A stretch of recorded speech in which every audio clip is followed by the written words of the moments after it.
L'échiquier international, bienvenue à vous.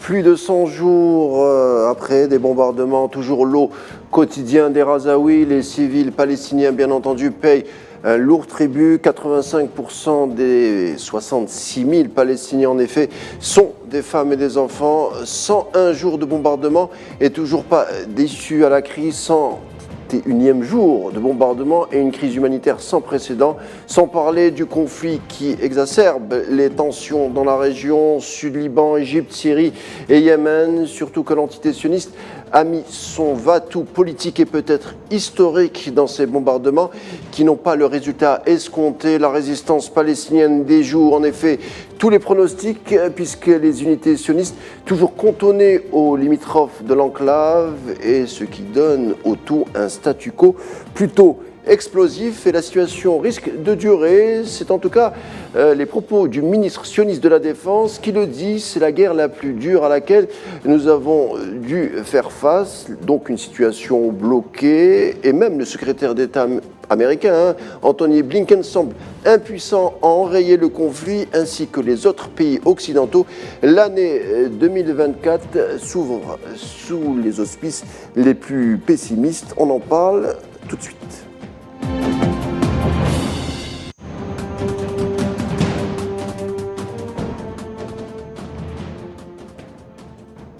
On vient de le dire, plus de 100 jours de bombardement, on observe un changement dans le ton des faiseurs d'opinion et même des officiels sionistes eux-mêmes. La guerre, selon l'occupant, devait durer au départ une poignée de semaines, voire 2 mois au plus, pour annihiler la résistance palestinienne. Résultat, d'après le discours ambiant en Occident, on a sous-estimé les données de terrain à Gaza.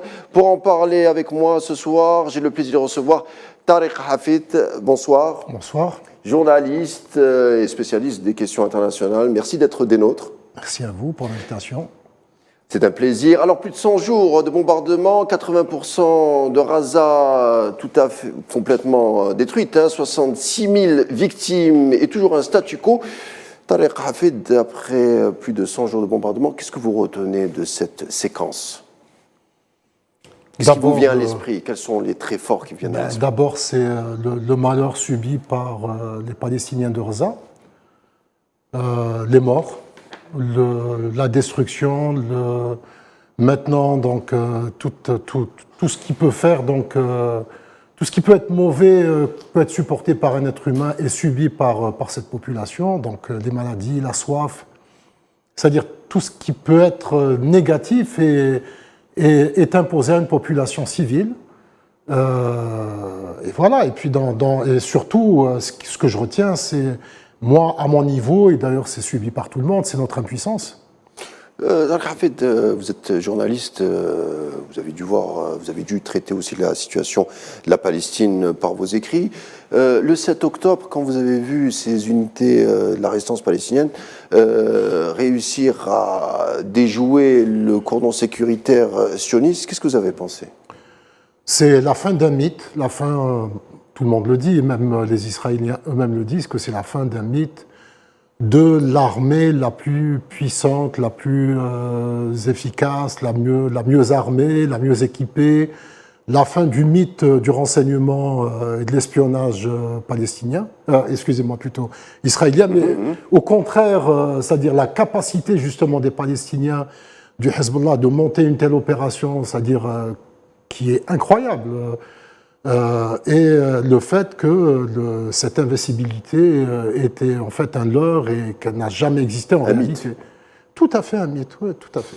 Alors, on nous a reproché ici d'avoir dit qu'il y avait un changement de cap au sein du conflit et que l'entité sioniste était peut-être en train de perdre la guerre. On a posé la question. On s'est juste reporté aux déclarations, par exemple, d'un ancien officier du Mossad, Ephraim Halevi, qui dit que les pertes à Gaza sont considérables, rejoint par un ancien responsable du service de renseignement extérieur, Tamir Pardo, qui dit que Netanyahou est en train de détruire le projet sioniste. C'est exactement ce que vous disiez à l'instant, Tariq Hafid. Et puis c'est arrivé hier, je crois, ou il y a 2 jours, le général sioniste Gadi Ezekot qui dit qu'une situation est désormais critique à Gaza, ce sont en tout et pour tout des fins connaisseurs, hein, à la fois de la chose militaire et du renseignement, qui disent que peut-être qu'il y ait une lourde défaite pour l'entité sioniste. Le projet Israël est aujourd'hui n'est plus viable, n'a plus aucun sens. Le projet est le suivant, c'est de permettre, sur la base d'un mythe, sur la base d'un écrit religieux qui remonte à des milliers d'années, dire que voilà, les Juifs ont une terre et qu'ils peuvent y vivre en paix. Ils ont encore peut-être la capacité de maîtriser du territoire, mais ils n'ont plus la capacité d'offrir justement cette paix à ceux qui se reconnaissent dans cette religion. Voilà, donc c'est le mythe en réalité, donc le projet Israël plutôt, il n'a plus aucun sens parce qu'il n'est plus possible d'accueillir des Juifs de toutes les parties du monde pour pouvoir y vivre en paix. Ça a duré pendant quelque temps, on va dire dans une paix plus ou moins relative, mais maintenant ce n'est plus possible. Il suffit de voir ce qui s'est passé donc tout autour de la bande de Gaza et dans le nord des territoires occupés en Cisjordanie notamment. En Cisjordanie et même dans le sud, c'est-à-dire dans la partie sud qui est bombardée régulièrement par les Houthis. Donc, ce projet en lui-même, il n'existe plus, il ne pourra plus exister. Il n'est pas viable. Plus du tout. D'abord, sur le plan de la sécurité, et deuxièmement, économiquement, parce que tous les projets économiques, que ce soit dans l'industrie, dans l'agriculture, dans les services, plus rien ne... Ça y est, c'est devenu tellement fragile. On l'a vu notamment à cause ou par les attaques des Houthis, le port d'Ashdod ou le port d'Eliat, qui sont complètement asséchés économiquement. Mais totalement. Donc, c'est toute cette activité qui faisait quand même d'Israël quand même une puissance économique régionale, et même plus que régionale, parce que cette capacité aussi de prendre des participations dans énormément de groupes à travers le monde, de pouvoir exporter, de pouvoir vendre de la technologie, etc. Maintenant, tout ça est à l'arrêt et tout est concentré sur Gaza. Comment détruire Gaza, comment pousser plus de 2 millions de Palestiniens de Gaza à quitter ce territoire. Eux pensent qu'en récupérant Gaza, ils seront en paix, alors que c'est totalement faux.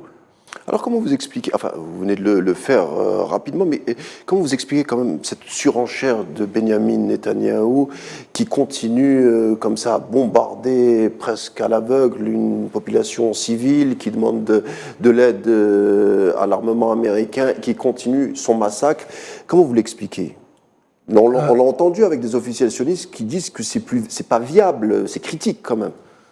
Dans son premier discours, Nasrallah avait bien, c'est-à-dire juste après les premières semaines du 7 octobre. Du 7 octobre, après le 7 octobre, je crois que c'était début novembre, il avait bien expliqué la situation.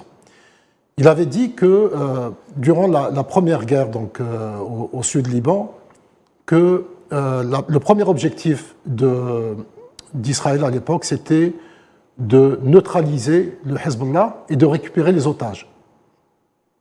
À l'époque, donc les otages des militaires israéliens, ils n'avaient pas réussi. Donc c'était une grande défaite. Le deuxième objectif, donc plutôt dans la phase actuelle, dans le contexte actuel, les deux objectifs principaux fixés par Netanyahou, par son gouvernement, par l'état-major, par les services de renseignement, c'était détruire donc, le Hamas et de récupérer les otages. Les deux objectifs n'ont pas été atteints. Donc il y a un acharnement. L'acharnement, c'est quoi? C'est détruire totalement Gaza, faire en sorte que ça soit inhabitable et chasser les Palestiniens de Gaza de cette bande. Sauf que l'engagement et puis la volonté de rester à Gaza est beaucoup plus forte que tous les bombardements. Je disais la dernière fois que logiquement, une population qui subit un tel déferlement de violence, logiquement, le seul objectif, ça serait de fuir. Or, il ne fuit pas. Les gens préfèrent rester sur place et mourir.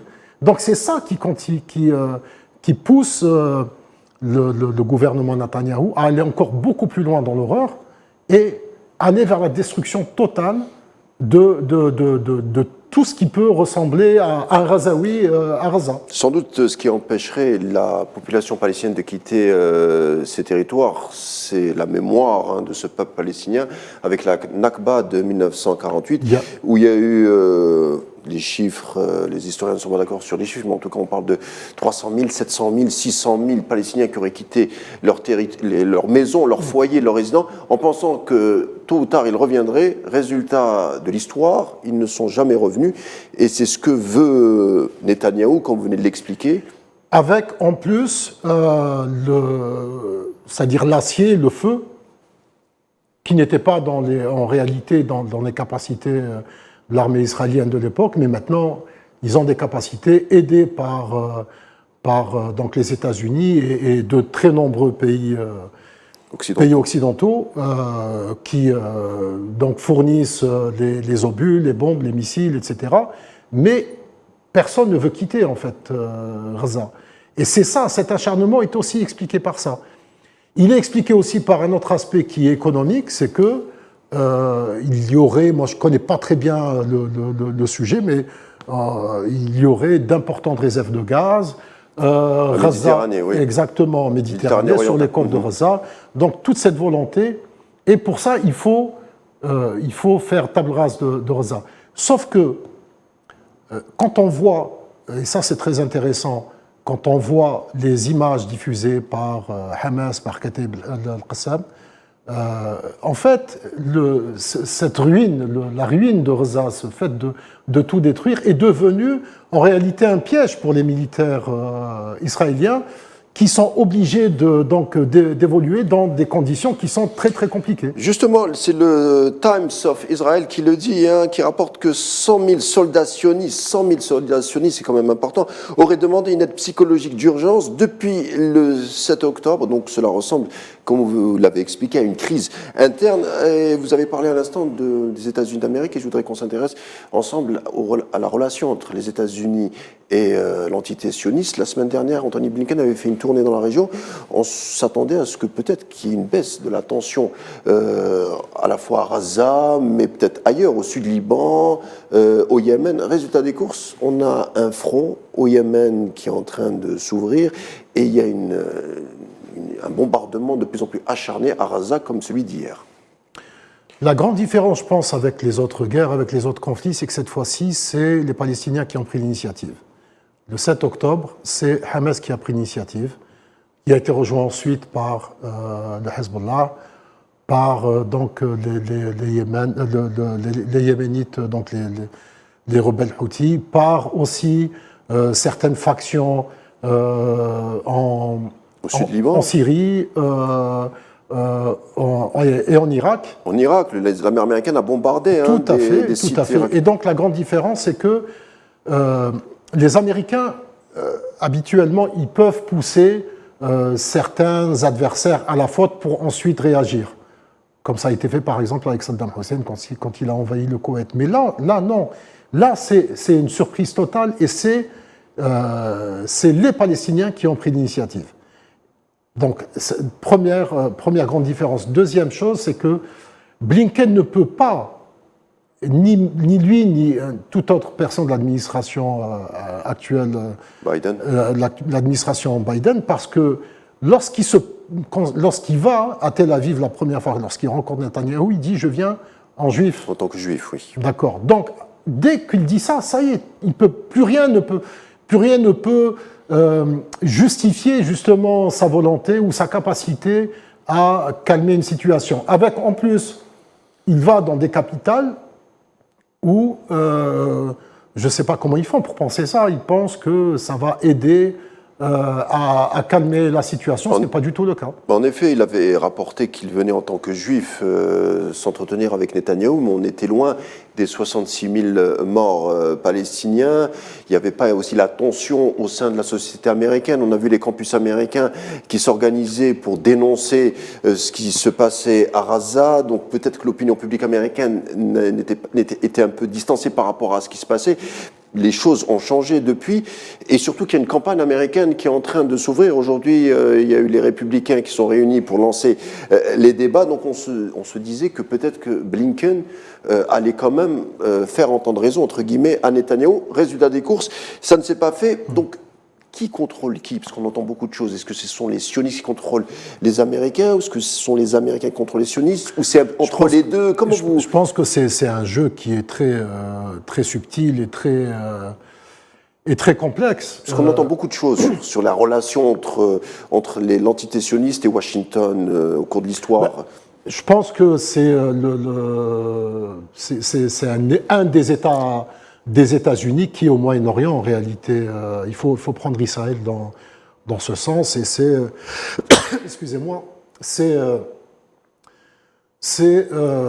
plus qu'une protection, c'est une nécessité d'avoir un État comme Israël pour Washington dans la région, au même titre qu'une alliance avec l'Arabie Saoudite, avec les Émirats Arabes Unis ou même avec l'Égypte. C'est plus que nécessaire pour les États-Unis.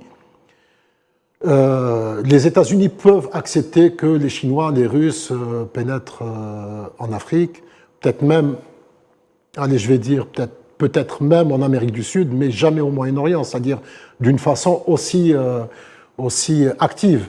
Et c'est pour ça que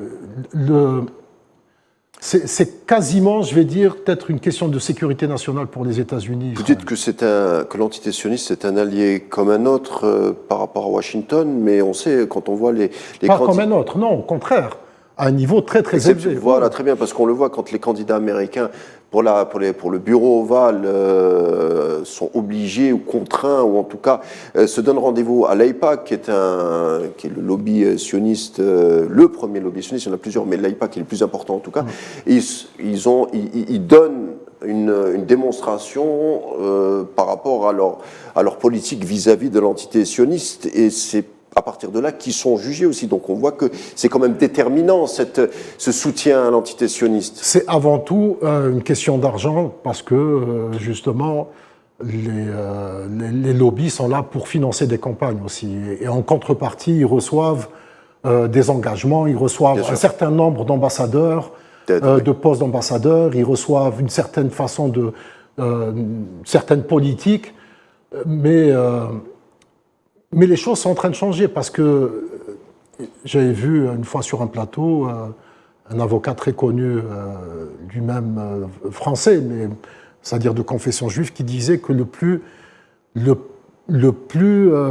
effrayant pour lui, c'était de voir des grandes universités américaines devenir, c'est-à-dire militer pour la Palestine, parce que ce sont ces universités américaines qui, dans 5, 10, 20, 30 ans, qui sont en train de former l'élite politique future, et que dans quelques années, les choses vont réellement changer vis-à-vis d'Israël et vis-à-vis de la Palestine.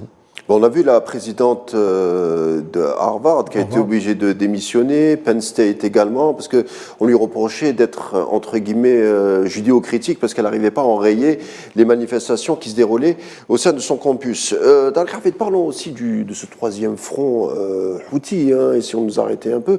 Alors, les Américains ou les Occidentaux n'ont pas tenté de solutionner la situation à Gaza.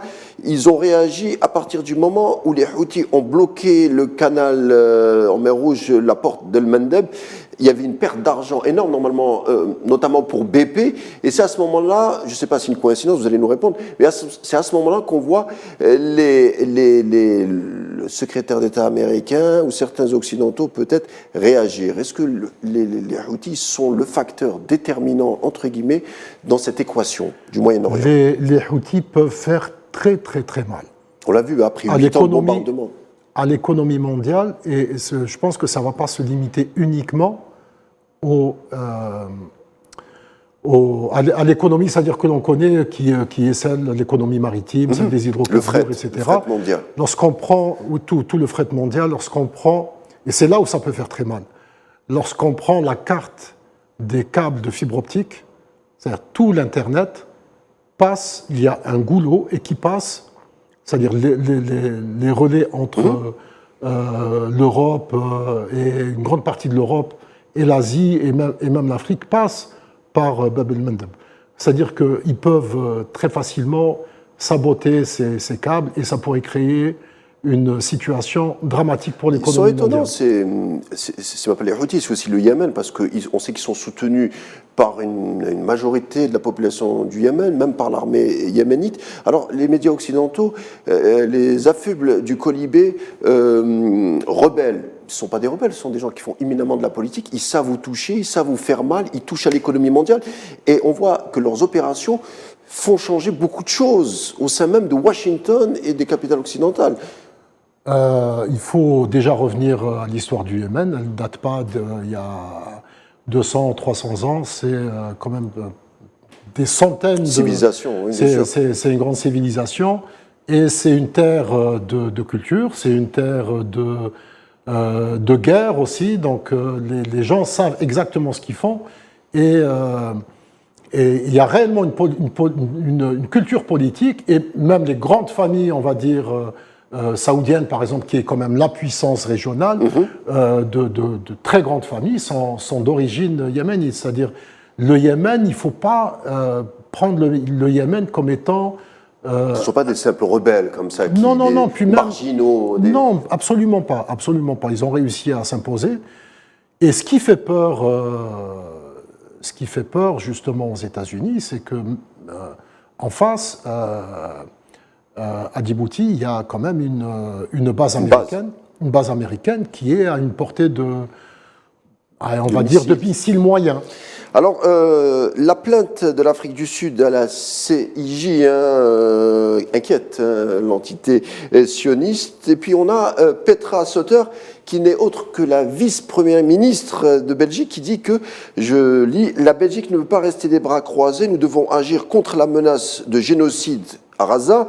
Je souhaite que la Belgique saisisse la Cour internationale de justice. » On voit que l'Afrique du Sud, la procédure de l'Afrique du Sud est en train d'inspirer beaucoup de pays. Est-ce qu'on peut s'attendre à un scénario de l'Afrique du Sud pendant l'apartheid où le monde entier s'était mis à boycotter le pays jusqu'à faire chuter le régime raciste? Est-ce qu'on peut s'attendre à un tel scénario selon vous? Je ne pense pas que ça soit la même situation, même si à l'époque il y avait quand même l'image, la figure très, très puissante de Mandela. Il y a eu quand même aussi une forme de pacifisme, de lutte pacifique très longtemps et politique de la population, on va dire, de couleur d'Afrique du Sud. Mais il y a des points communs avec le boycott, avec... Oui, bien sûr, il y a des points communs. Cette culture aussi aux États-Unis, on dénonce l'apartheid en Palestine, il y a quand même une prise de conscience. Oui, il y a une prise de conscience, mais là on est quand même dans une logique de destruction, de génocide. Et ce qui a d'ailleurs été rappelé par la Namibie, qui a subi la même chose de la part des Allemands, lorsque les Allemands ont pris